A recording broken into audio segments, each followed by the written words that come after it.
from Coach Bobo. CSU football is clearly happy after bringing home the Ram Falcon Trophy. Hello, everyone, and welcome to CTV Sports. I'm Travis Green. And I'm Brett Kennedy. Trav, the CSU football team had themselves quite the weekend. Sure did, and it looks like Coach Bobo was enjoying himself there. He was fired up. The Colorado State Rams beat the Air Force Falcons for the homecoming game on Saturday to pick up the team's third win of the season. Nick Stevens got the Rams into the end zone early with a gorgeous 23-yard touchdown pass to Stephen Walker. 7-0 Rams. Rams! Gorgeous throw, Trav. On Air Force's next drive, running back Shane Davern busted it up the middle for a 60-yard touchdown to torch the Rams' run defense to tie the game at 7-all. Big fella was huffing and puffing after this one. That was a long one. He was exhausted. A couple minutes later, Nick Stevens found Joe Hansley on a zigzagging screen pass for a 16-yard touchdown to put the Rams up 14-6. Look at this play, Trav. Into the end zone. Rams! Stevens was picked off on the next drive on a fourth down attempt by safety Weston Steelhammer. I love that name, to put the Falcons in business. One of the best in the nation right there. A couple plays later, Jacoby Owens swung it around the end for a 12-yard touchdown to pull the Falcons within a point, 14-13. But Stevens was feeling it today. He floated the ball over the top to Joe Hansley for the 44-yard touchdown to give the Rams a 21-13 lead. Wide open there, Rams! Trav, look at Hansley's sizzling handshake with Rashard Higgins after the play. Cost the money. Love it. We should do that more on this show. CSU's first drive of the second half, Jasen Oden Jr. busted it in from 6 yards out to increase the Rams' lead 28-13. Rams! But Oden wasn't done yet. He reached the end zone for the second time from 4 yards out on Colorado State's next drive, 35-13 CSU. Rams! Air Force would then fumble the ball away on 4th and 1 as Aubrey Duty Tyson coughed up the pigskin, and it was recovered by Deontay Clyburn. What a name. Hollywood Higgins had an amazing 33-yard catch late in the game, and the Rams would end up kicking a field goal on this drive. Trav, look at this catch. Beautiful. That's why they call him Hollywood. To make it a 28-23 final, safety Trent Matthews. Feels good. Feels good that I'm a senior. Feels good that we won. That was a team collective win. I think we haven't had one this whole season, and I think that it's a good time to get that win going into the bye week. It's time for everyone's favorite part of the show, our CTV Sports Play of the Game. This week's belongs to none other than Rashard Higgins. I imagine he would say something along these lines about his stellar catch. Hey, that's too much Hollywood, baby. I'm sorry about that, y'all. Today's play of the game goes to Rashard Hollywood Higgins. Nick Stevens drops back 3rd and 10, lobs this one up to the corner, and Hollywood brings this one down. Let's see that one again. Rashard Higgins, the diving catch, 33 yards, sets up the fourth quarter field goal from White Bryan that put the Rams up 38-13. That's your CTV Sports Play of the Game. After the game, we asked Hollywood about the catch. Here's what he had to say. Yeah, you know what? That's what I do, man. I mean, I can't describe it. I mean, that's what I do at the end of the day. Y'all expect me to catch it, and I'm going to catch it, man. So, yeah, I'm just doing my job. It's time for the CTV Sports Players of the Week. This week we actually have an offensive player because the offense showed up. Hey! Nick Stevens is our Offensive Player of the Week. He had an awesome game, Trav. 23 of 30, 296 passing yards, 3 touchdowns, and only 1 INT. I was really impressed by Nick Stevens. The numbers there you're seeing, 23 of 30. Talk about accuracy. Nick Stevens did great. Took over the reins of this offense. He looks like the starter. He does. Woo. And our Defensive Player of the Game goes to Trent Matthews.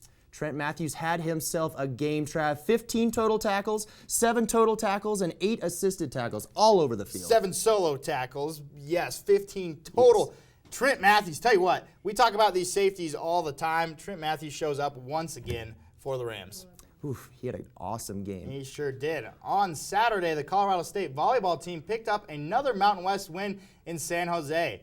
The Rams ran away with the 3-1 win over 4 sets, but the storyline from this one wasn't the Rams' win. And hold on to your britches on this one. Adriana Colbert had a quadruple double. Yes, you did hear that right. Colbert had 10 kills, 20 assists, and 13 digs, and 11 blocks. Holy cow, Brett, we cannot talk about Adriana Colbert enough.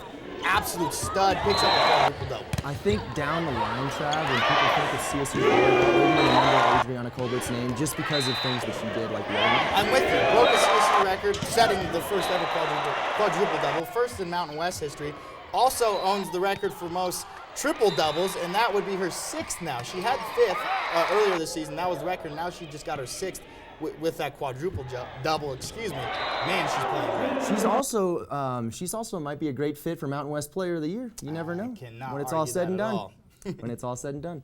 The Colorado State women's soccer team concluded its final road game in conference play with a loss to the University of Nevada, Las Vegas. The Rams were held scoreless in the match this past Sunday, falling 3-0 against the running Rebels. CSU used starting senior goaltender Jesse McGinley at the start of the game, but sophomore Paige Brandt saw time in the second half. Both goalies recorded 5 saves in the match, and the Rams took a total of 15 shots, including 8 on net, which all fell short of a goal. Up next for the Rams, they hit Lagoon Field on Friday to take action against Utah State. Well, it's time for a break. But don't go anywhere. We'll be right back with this week's sit-down interview with CSU Volleyball's Grace Gordon. Tune in to KCSU, your student-run radio station at Colorado State University. Live 24 hours a day, every day at 90.5 FM and kcsufm.com. Live local new music now, and news, talk, and sports. KCSU, the radio voice of Colorado State, on the air since 1964. You're watching CTV, produced by Colorado State University students, bringing you news, weather, sports, and entertainment from campus and beyond. CTV live Monday through Thursday at 7 p.m. on campus and Fort Collins on Channel 11. Repeats at midnight, 8 a.m., noon, and 2 p.m. The Rocky Mountain Collegian is your student-run news and information platform. Pick up your paper on campus or around Fort Collins Monday through Thursday with special editions Fridays. And check out collegian.com anytime for all the latest updates. News, sports, entertainment, opinion, and more. The Rocky Mountain Collegian, serving Colorado State since 1891.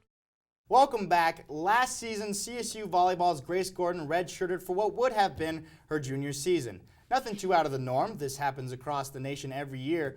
But Gordon unexpectedly was diagnosed with a blood clot and was forced to remain inactive for the entire season. I sat down with Gordon to hear her inspirational story about being back on the court.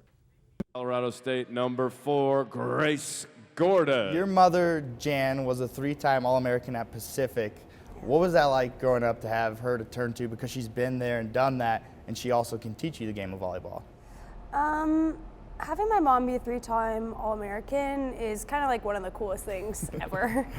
But I guess really she coached me when I was younger, but it was kind of, I don't know, it's your mom, so you're like, Mom knows, you don't know anything. But I think when I grew up, I realized like how much she really does understand it and get it. Your father, Bruce, played water polo at UCLA. Yeah. Any chance we'll see you in the pool playing water polo? Well, he tried to get me to swim a lot when I was younger, but it was too cold for me. The pool was like freezing, so I'd like turn purple and he'd be like, you can do this, and I'm like, no, I hate it. So I tried swimming, but I'm not good at it. Not for you? Not for me. Okay, you went to high school right here in Colorado at Grandview, had a very successful career there playing volleyball. What's it like to continue playing volleyball here in Colorado? So I started at UCCS, and then to transfer here, it's just been like so amazing. And one of my high school teammates is now on the team, Alex. So it's cool to play with her again, because I thought I would never get to play with her again. So. I was just about to ask you that. Alex transfers here. What's that like to finally be playing with her again? Yeah. You both had similar roads. You both transfer here, and now you're together again. To get to play with her again is like so great. I can remember the last time I thought I was gonna play with her, we both like cried on the court. We were like so upset, and now we get to play together again. So it's like a fairy tale, pretty much. Last year, you transferred here from UCCS, and you had to sit out due to medical reasons. Could you elaborate on what happened last year? So last year, when I got here, a few matches in, Coach said he was going to redshirt me. So that made my journey a little different. Being a redshirt, you kind of have a different mentality, just to make your team better instead of thinking like, how can I get on the court? You're thinking like, how can I make my team better every day in practice? Yeah. And then when I found out on one of the road trips that I had a blood clot, which was really scary, being 20 years old and finding out that you have this like disease that people that are like 90 get, not really anyone that's 20 that's like active every day like gets something like this. So it was really hard for me to figure that out. I found out I have factor V disease, which is where your blood clots basically. So I mean, it was really hard to find that out. What's it like to be back playing? So great. I can't really describe it. It's like, it's just something that I love to do. And something that my dad tells me is like, you never realize like that you're at your athletic peak until you're not at your athletic peak anymore. And so for him, now that he's not playing water polo anymore, and now that he just like swims on his own and stuff, he's like, you'll never get that feeling back ever again. So I'm just trying to embrace it, I guess. Yeah, did the whole situation happening really make you appreciate it that much more to go out there and play? Definitely, because having it taken away from you, not choosing like, hey, I'm done, or I don't want to do this anymore, having it just taken away from you it's like really scary, and it makes you realize like that what we do here is so special. And like, even though sometimes it's hard, some days are hard when you wake up and you have to get up and go lift, and some days are hard when you have to go to practice and you have school and you have homework, and it's hard, but it's so worth it. Saturday's win over San Jose State for Gordon and the Rams continued their undefeated season in Mountain West play. The Rams will head to Boise to take on the Broncos this Thursday as they are looking to pick up win number 9 in conference play. Since Halloween is so close, Brett and I decided we should have a Halloween sports segment. That's right. Trav and I are going to have a list of athletes from CSU teams and decide which player is scary good. We're so creative with our game names. Let's get it rolling. Our first one will be the CSU offense. Football, we're looking at here, Jasen Oden Jr., Nick Stevens, Rashard Higgins, Joe Hansley. Brett, who you got? There's some good names on that board, Trav, but I have Rashard Hollywood Higgins. You cannot list this list without Rashard Higgins. 41 catches, 543 yards, 4 touchdowns. He's having a little bit slower of a start this year, but he's still getting it done. Now, you look at his numbers, it's a down year compared to last season, but he's still Hollywood Higgins. He's still out there performing. When I look at this offense, I got to say that dude, J.O. Jasen Oden Jr., 117 carries, 530 yards, 3 touchdowns. Brett, I got a little nickname for him. I like to call him Old Reliable. You give Jasen Oden the ball, he's going to get you 3 yards no matter what. He is like a tank on the goal line, Trav. If you want a sure touchdown, give the ball to Jasen Oden Jr. Exactly. Our next list is from the CSU defense. Trav, we have Kevin Davis, Trent Matthews, Kevin Pierre-Louis, and Martavius Foster. I have Kevin Pierre-Louis on this list because KPL is an absolute monster of a safety. All over the field. 29 solo tackles, 22 assisted tackles, and 51 total tackles on the season. I'll tell you what, KPL, anytime he makes contact with a player, you hear a loud pop because he is going in there that quick. It's really impressive to watch him play. And who do you have for your defensively, I look at Kevin Davis is my guy. Kevin Davis, 24 tackles solo here. He's got a lot of assisted ones, but the big number that sticks out is total tackles and then his tackles for loss, 62 and 10. Kevin Davis this season has been doing a fantastic job. He's doing a great job. Well, that's all the time we have for you guys tonight. Be sure to check out all of our sports coverage throughout the week on collegian.com and check out our YouTube page. We'll see you right here next week on CTV Sports. Have a great night.